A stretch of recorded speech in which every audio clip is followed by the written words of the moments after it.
자, 오늘이 이제 다 알고 계시는 대로 맥추감사주일입니다. 맥추감사절이 뭐 하는 날이냐?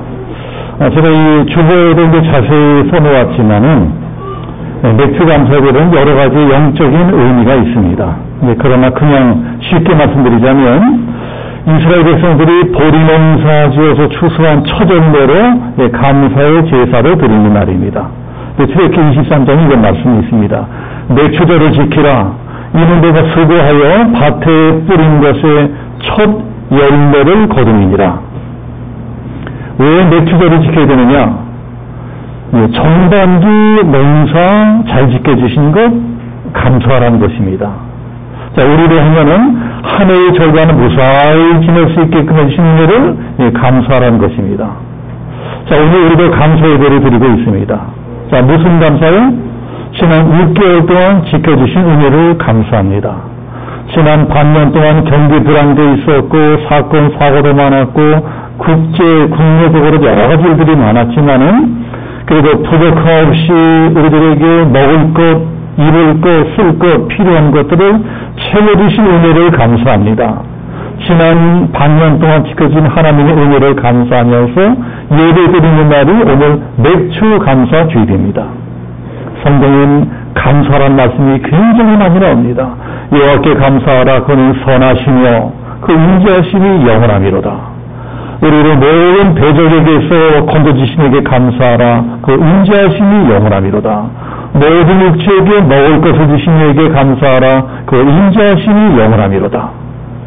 왜 성경은 이렇게 감사하라고 명령하는 것이 많을까요? 자, 우리 인생들이 그만큼 감사보다는 원망, 불평이 많은 존재이기 때문에 그렇다는 것입니다. 우리 교회는 목장제 그럴 적에 매주 들으시지만 이제 꼭 감사한 것들 생각해서 감사를 서로 나누게 하는 그런 감정 순서가 있습니다. 억지로라도 이제 감사한 것을 생각하게 하고 말하게 합니다. 물론 그런 걸 힘들게 생각하는 분들도 계십니다. 많이 생각해도 별로 감사할 것도 없는데 뭘 자꾸 감사하라 그러느냐. 요새는 특히 더 먹고 살기 힘들기 때문에 더 그런 것 같습니다. 그러나 성경이 말씀하는 감사란 내가 지금 뭘 갖고 있느냐, 얼마나 갖고 있느냐, 이거 소유의 문제가 아니고 내가 누구냐, 내가 어떤 사람이냐 하는 존재의 문제라는 것들을 알아야 될 것입니다. 내가 과연 누구냐? 내가 누구냐? 이게 깨달아지면 감사가 나온다는 것입니다. 아무리 먹고 살기 힘들고 인생 사는 게 고달파도 내가 누구냐? 나는 하나님의 아들이고 하나님의 딸이다. 나는 하나님의 자녀다. 하나님의 내 아버지시다. 천지만으로 창조하신 하나님이 내 아버지다. 이것이 깨달아지면 감사가 나오게 되어 있다는 것입니다. 감사는 소유의 문제도 아니고 환경적인 문제도 아니고 마음의 문제고 믿음의 문제다. 이것이 성경이 우리에게 가르쳐주는 것입니다. 우리들은 가진 것이 많아지고 환경이 좋아지면 감사하는 마음으로 따라서 늘어날 것이다. 이렇게 생각합니다. 그러나 반드시 그렇지도 않다는 것입니다. 가진 게 많아지고 환경이 좋아졌다고 그만큼 감사하는 마음까지 늘어나는 것은 아닙니다. 불과 한 몇십 년 전까지만 해도 우리나라가 어떤 나라였습니까? 정말 못 사는 나라였습니다. 전 세계 최빈국 중에 하나가 우리나라 대한민국이었습니다. 그래서 가끔 패러디 뉴스 보면 나오지만은 저 아프리카 쪽 나라들 어린아이들 하도 못 먹어서 영양시 올려서 배가 올정도로 턱 튀어나오고 숨만 까닥까닥 쉬고 그런 뉴스를 보게 되는데 그게 바로 몇십 년 전 우리나라 모습이었습니다. 그게 우리 아이들 모습이었습니다. 우리들 모습이었습니다. 환경이 말할 수 없이 비참했습니다. 옛날에 비하면 지금 우리 살고 있는 환경은요 마치 천국 같습니다. 특히 이 두 가지가 더 그렇습니다. 씻는 것, 싸는 것, 이 환경이 그야말로 혁명적으로 바뀌었습니다. 저는 집에서 샤워할 때마다 그런 생각을 합니다. 오늘 아침에도 다 샤워들 하고 나오셨죠? 이 더운 날에 여름철에 젊은 사람들이 이 샤워도 못하고 산다. 이거는 아마 상상도 못할 겁니다. 젊은 아이들은요, 아침 저녁으로 씻습니다. 매일날 샤워하고 삽니다. 요즘은 아무리 가난한 집이라도 집집마다 화장실 가면 다 샤워기 있습니다. 다 샤워합니다. 그러나 옛날에 그런 것이 어디 있습니까? 옛날에 집에서 샤워하고 목욕하고 그러는 건 그야말로 외국 영화에나 나오는 이야기였습니다. 미국 영화에나 보는 이야기였습니다. 목욕은 1년에 몇 번 하는 겁니다.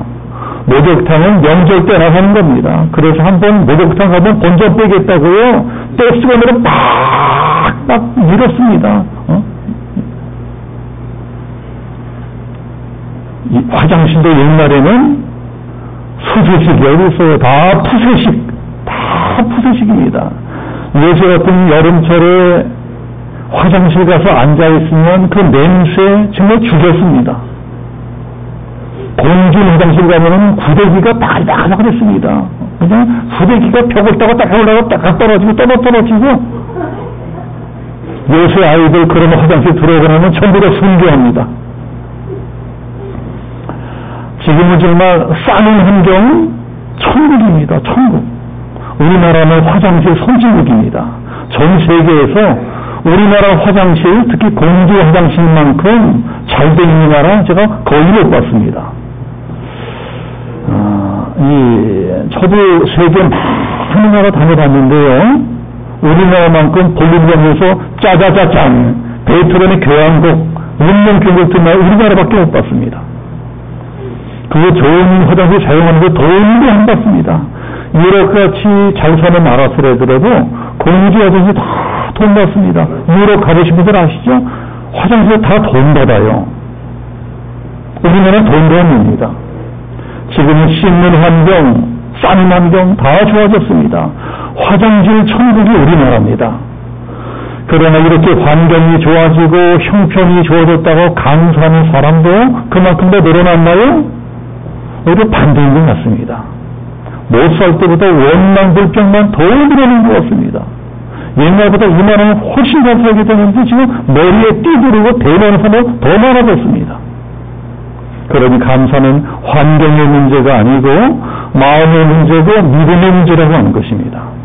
왜 그렇게 우리에게 감사가 나오지 않느냐? 환경이나 여건이 나빠서 안 나오는 것이 아니고 믿음이 없으니까 감사만 한다는 것입니다. 그래서 우리들은 감사할 수 있는 환경을 달라고 기도하기 전에 먼저 감사할 수 있는 믿음 달라고 마음 달라고 기도해야 될 것입니다. 자, 우리 오늘 읽은 성경 23절 다시 한번 같이 합독해 보겠습니다. 23절 다시 한번 큰 목소리로 시작. 감사로 제사를 드리는 자가 나를 영화롭게 하나니 그의 행위를 옳게 하는 자에게 내가 하나님의 구원을 보이리라. 누가 하나님을 영화롭게 하는 자냐? 누가 하나님의 마음을 기쁘시게 하는 사람이냐? 감사로 제사를 드리는 자다. 감사하는 마음으로 예배를 드리는 사람이라고 하는 것입니다. 하나님은요, 감사하는 사람을 기뻐하십니다.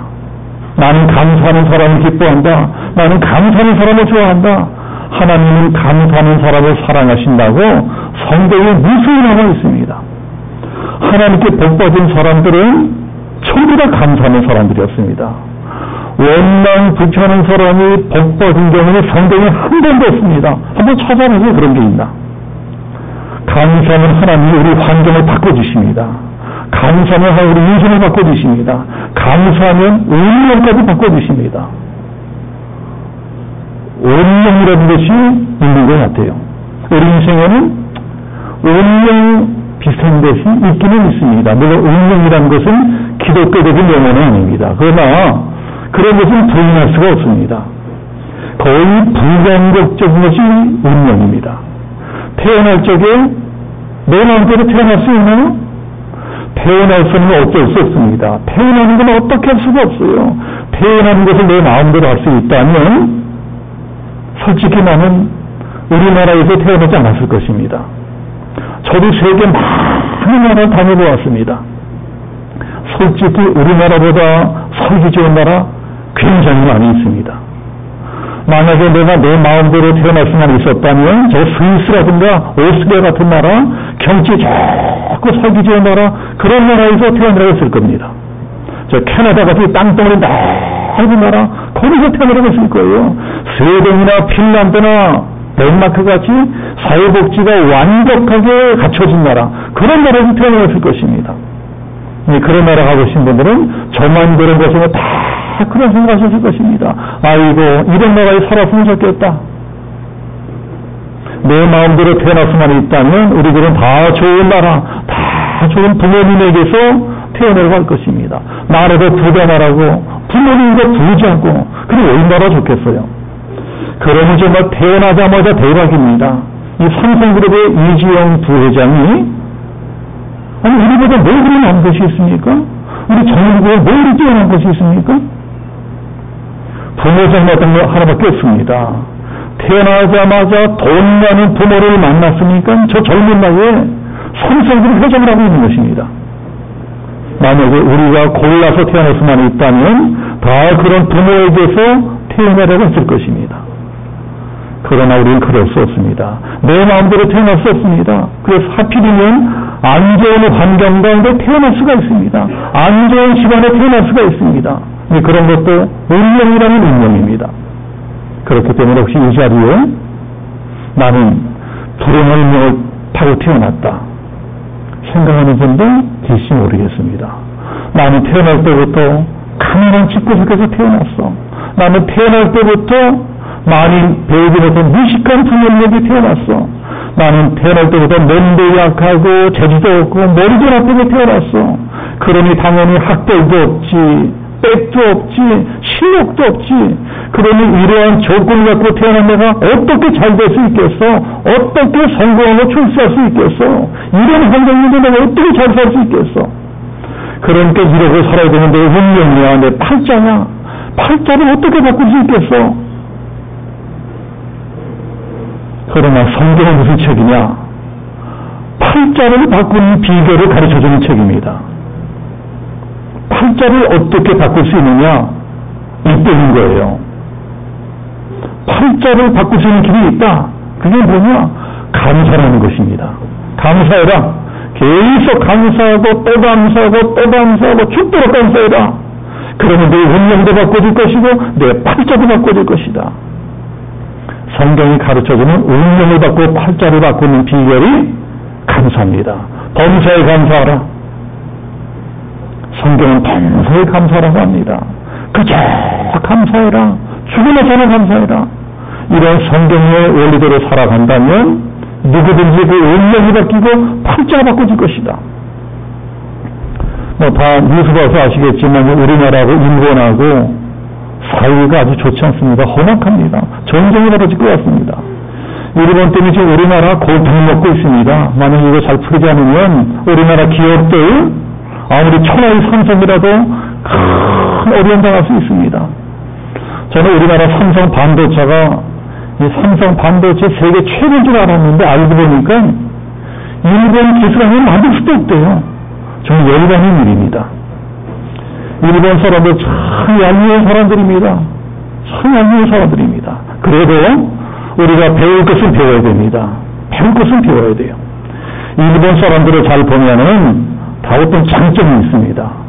우리나라 사람들이 어떤 장점이 있어요. 일본이 갈 때마다 그런 것을 보게 됩니다. 자, 그런 것들 중에 하나가 일본 사람들은요, 잘 원망하지 않습니다. 한번 가만 생각해 보세요. 일본 사람들 잘 원망하지 않습니다. 일본 사람들은 천재지변이 일어나도 잘 원망하지 않아요. 큰 사고 일어나도 원망하지 않습니다. 우리나라하고 반대입니다.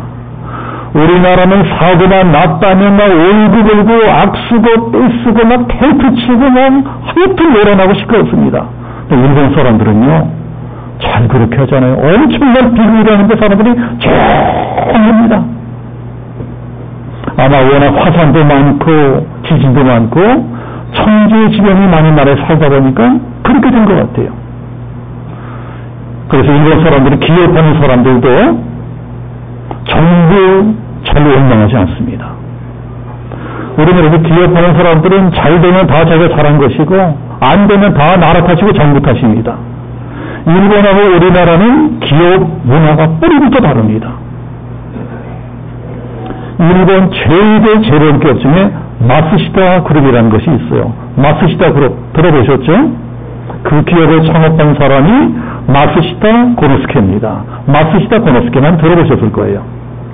마쓰시다 고노스케는 경영의 신이라고 하는 별명이 붙을 정도로 경영을 파괴했습니다. 사회에 엄청난 성공을 거뒀습니다. 그 사람이 거느린 계열사가 내셔널 파나소닉에서 총 570개. 여러분, 그 사람이 거느린 회사가 570개예요. 말 됩니까? 570개. 전원들만으로 25만 명입니다. 25만 명 종업을 거느리고 있어요. 그 한 사람이. 그야말로 어마어마한 세계 구지의 대기업을 만들었습니다. 어느 날, 이제 어느 신문사 기자가, 이제 거의, 마쓰시다 회장을 찾아가서 이제 인터뷰를 했다고 합니다. 물어보았대요. 회장님, 회장님은 도대체 어떻게 이런 큰 성공을 거두었습니까? 어떻게 어마어마한 대기업을 만들었습니까? 그 비결이 무엇입니까? 우리 일본의 젊은 사람들을 위해서, 다음 세대를 위해서 그 비결을 좀 가르쳐 주십시오. 그러니까 마쓰시다 회장이 이렇게 말했다고 합니다. 뭘 잘 모르는 사람들은 내가 남들보다 가진 것이 많아서 이렇게 성공할 수 있었다고 생각을 한다. 내가 남들보다 가진 게 많으니까 성공했을 거라고 생각을 한다. 그러나 아니다.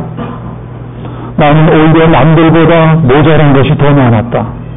특히 세 가지가 모자랐다. 그 세 가지가 뭐냐? 첫 번째, 나는 가난했다. 두 번째, 나는 못났겠다. 세 번째, 나는 머리가 나빴다. 남들보다 머리가 나빠서 공부를 못했다. 그런데 인생을 살고 보니 그게 바로 성공의 비결이 되었다. 그 말을 듣고 기자가 황당해서, 아니, 회장님 저하고서 농담하십니까? 어떻게 그런 게 성공의 비결이 될 수 있습니까?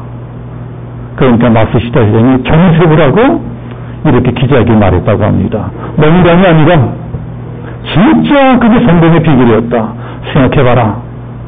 첫 번째, 나는 남들보다 가난했다. 찢어지게 가난했다.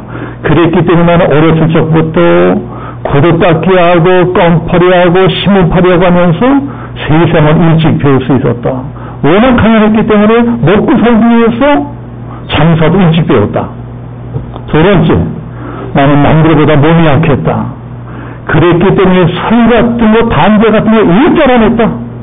술, 담배는 이래도 배운 적이 없다. 매일 절제하고, 소식하고, 조심하고, 건강을 챙겼다. 그랬기 때문에 이 나이 되도록 무병장수하게 이 나이 되도록 이 기업을 경영할 수 있게 된 것이다. 세 번째, 나는 머리가 나빴다. 나는 머리가 참 돌대가리였다. 그래서 공부도 잘하지는 못했다. 그랬기 때문에 만나는 모든 사람들을 나의 스승으로 여겼다. 만나는 모든 사람들을 나의 선생님으로 여기고 하나님께 배운 데가 있다. 계속 배웠다. 평생을 그렇게 배우는 데서로 겸손하게 살았다. 그러다 보니 이렇게 성공했다는 거예요. 그러니 이게 얼마나 감사한 일인가? 나는 정말 내 인생에 이 세 가지가 모자라게 되는 거 너무너무 감사한다. 마쓰시다 회장이라고 한 사람은 안 믿는 세상 사람들 말대로 하자면 정말 팔자를 더럽게 타고난 사람입니다. 팔자를 더럽게 타고 태어났어요. 세상에 가난하지, 몸도 약하지, 머리 나쁘지, 초등학교도 못 나왔지. 그런 사람 인생은 뻔뻔짜 아닌가요? 뻔뻔짜입니다. 그러나 만약에 마쓰시다 회장이 그렇다고 나는 왜 이모양이 끌려 태어났을까? 나는 왜 이런 집구석에 태어났을까? 나는 왜 저런 풍요하게 태어났을까? 나 같으면 뭘 할 수 있겠느냐?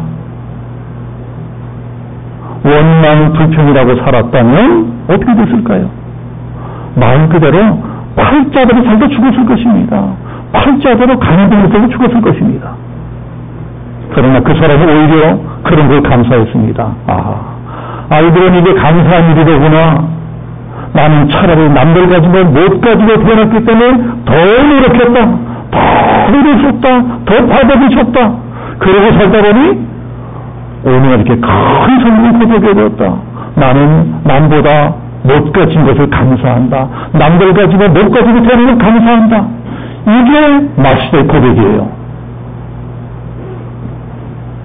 마쓰시다는 그래서 운명을 바꾸게 되었다는 것입니다. 이 세상 만사가 사실은 다 우리 마음 먹기 나름입니다. 내 사는 형편이 어떻든 그저 매사에 감사하고 살면 운명도 팔자도 바꿀 수 있다는 것들을 우리들 믿어야 될 것입니다. 내 마음이 바꾸어지는 것이 팔자가 바뀌는 것입니다. 아무리 가난하고 무식한 부모라도 나를 낳아주시고 길러주신 그 부모님께 내 마음 깊은 곳으로부터 진심으로 감사하는 마음이 우러난다면 그때부터 내 눈이 바꿔질 것입니다. 내 눈이 바꿔지면 우리 부모는 왜 저렇게 무식할까? 우리 부모는 왜 저렇게 가난할까? 이게 바꿔지는 거예요. 내 눈이 바꿔지면 내 마음이 바꿔지고 모든 것이 바꿔집니다. 아무리 돈 못 벌고 속세드는 남편이라 할지라도 막 바가지만큼 내 마누라라 할지라도 그 남편 그 아내가 서로에게 감사의 마음을 품기 시작한다면 똑같은 남편 똑같은 아내인데 그때부터 전혀 새로운 모습으로 보이기 시작할 것입니다. 내가 저 사람 만나 이렇게 사는 것도 복이로구나. 저 사람 만나면 누가 나같이 성질 들어온 것 누가 나 같은 거 받아주겠냐? 누가 나같이 성질 개떡 같은 것처럼 평생 살아주겠냐? 아이고 내 남편밖에 없다. 아이고 내 마누라밖에 없다. 저 사람 만난 거 참 감사한다. 내 눈이 바뀌어 내 마음이 바꿔지면 가정이 바뀌어지고 인생이 바꿔집니다. 그런데 인생이 행복해지는 것입니다. 남의 문제가 아닙니다. 다른 사람의 문제가 아닙니다. 내가 바뀌어야 모두 행복해지는 것입니다. 자, 우리 교회도 경상도 이제 분들 계시지만 경상도 사람들 참 무뚝뚝하지 않습니까?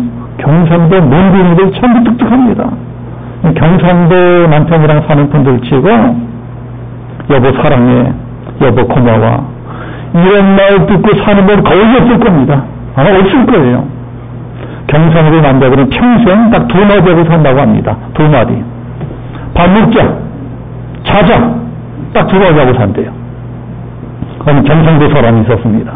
그 사람도 평생 자기 마누라에게 사랑한다, 고맙다 이런 말 한 번은 않고 살았다고 합니다. 어느 날 갑자기 자기 아내가 교통사고로 죽었습니다. 너무 슬퍼서 자기 아내의 시체를 붙들고 여보 한 번만 믿어봐. 그럼 내가 사랑한다고 말해줄게. 내가 당신을 살면서 평생 내가 사랑한다고 말해본 적이 없어. 한 번만 믿어봐. 내가 사랑한다고 말해줄게. 저 이러고 울고 있는데 죽었던 아내가 갑자기 관에서 뻘떡 일어나도 귀시하게 팼답니다. 그러면서 야 이 새끼야 그게 내가 죽인다니 말해주니 이러고 다이스로도 죽었다고 합니다. 이제 남자분들 이제 마누라 장례식에다 귀시하게 맡기시려면 미리미리 감사하다가 말해주시기 바랍니다.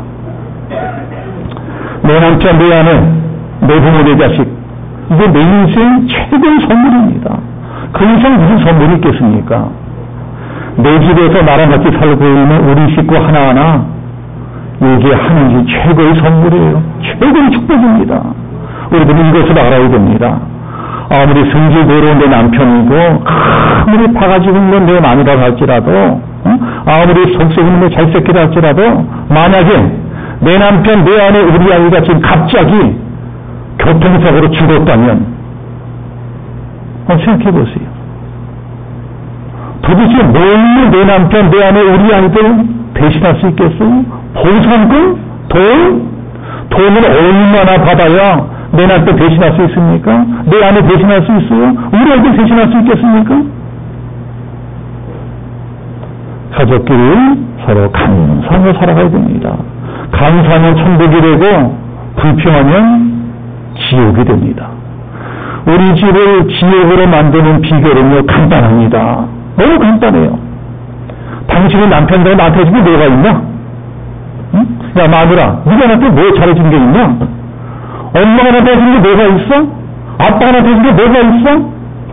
이러면 정확히 지옥이 됩니다. 간단해요. 감사를 택하든 원망 불평을 택하든 그건 우리들 자유입니다. 그러나 분명한 것은 한 가지는 이것입니다. 원망하면 원망할수록 불행해지고 감사하면 감사할수록 행복해진다. 노력하다 있는 자는 풍족하게 되고 없는 자는 그 있는 것까지 빼앗기리라. 불평하는 사람은 점점 더 불행한 일만 생길 것이고, 감사하는 사람은 점점 더 감사한 일만 생길 것입니다. 불평하는 사람은 있던 행복까지 다 뺏길 것이고, 감사하는 사람은 조금 남아있는 불행까지 다 사라질 것이다. 제가 목회하면서 이 사람 사는 것을 많이 지켜봤습니다. 목회가 그저 사람 사는 거 지켜보는 것 아니겠습니까? 목회하면서 사람 사는 거 많이 지켜보니까요, 되는 사람하고 안 되는 사람하고 차이는 참 간단하더라고요.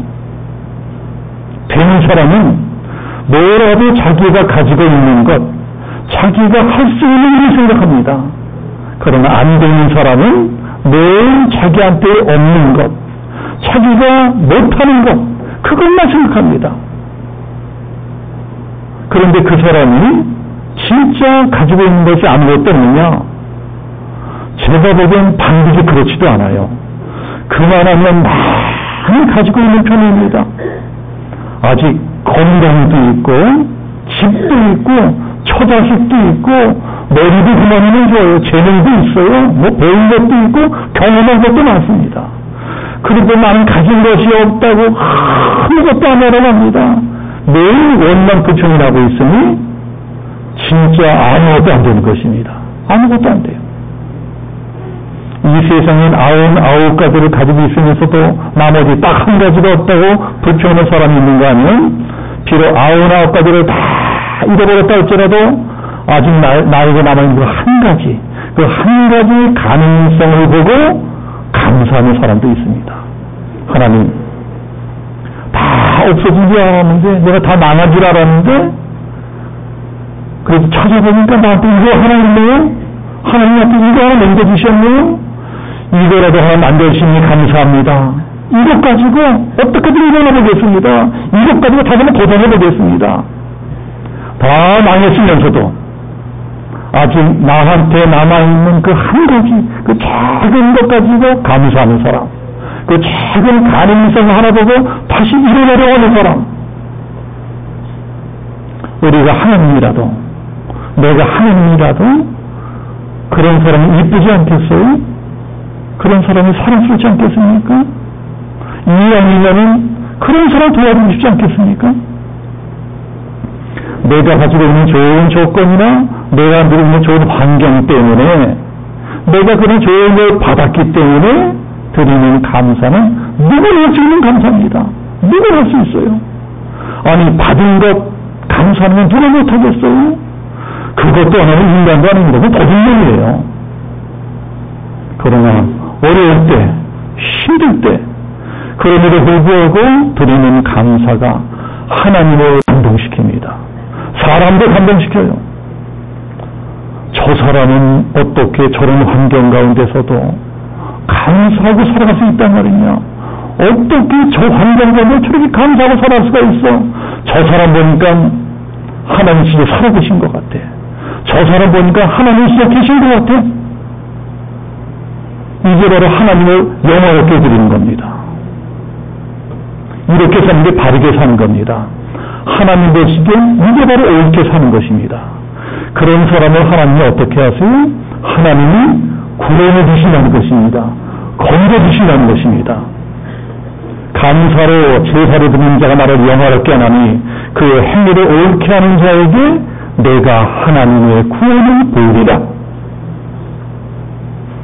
돌아보면 지난 8년도 우리가 살고 있는 세상에는 참 많은 일들이 났었습니다. 솔직히 좋은 일보다 안 좋은 일들이 더 많았습니다. 내가 원하는 일보다 원천한 일이 더 많이 일어났어요. 정치, 경제 더 어려졌습니다. 우리나라의 우리 교회, 우리 성도님들에게도 힘든 일, 어려운 일이 많이 일어나셨어요. 그러나 어쨌든 우리들은 이렇게 건강하게, 평안하게 교회 나와서 예배드리고 있잖아요. 그런 것이 얼마나 감사한 일입니까? 저 성모교원 중환자실에서 어저께 하루도 살아보라고 발버둥치다가 세상 떠난 분들이 계셨을 거예요. 그분들의 소원이 무엇일까요? 하루만 더 살았으면, 하루만 더 살아서 내 자식, 내 손자들보다 한 번만 더 봤으면, 그 소원을 가지고 300번 동안 돌아가신 분이 계실 것입니다. 그런데 우리들이 살아서 여기 있지 않습니까? 이것도 우리 들고 있잖아요. 이게 얼마나 감사한 일입니까? 우리가 이렇게 멀쩡히 건강하게 살아있다는 자체가 감사한 일입니다. 우리 가족들이 변함없이 내부되어 있다는 이 사실 자체가 감사한 일입니다. 네, 그러니까 힘들고 어려운 일이 있더라도 그저 감사하고 또 감사하시기를 축복합니다. 슬플 때나 기쁠 때나 괴로울 때나 평안할 때나 이거는요 가르치면서 조련하는 말이 아니에요. 우리들이 해보는 말입니다. 슬플 때나 괴로울 때나 평안할 때나 괴로울 때나 감사해라. 이게 하나님의 뜻입니다. 그게 하나님께 사랑받고 축복받는 최고의 지름길입니다.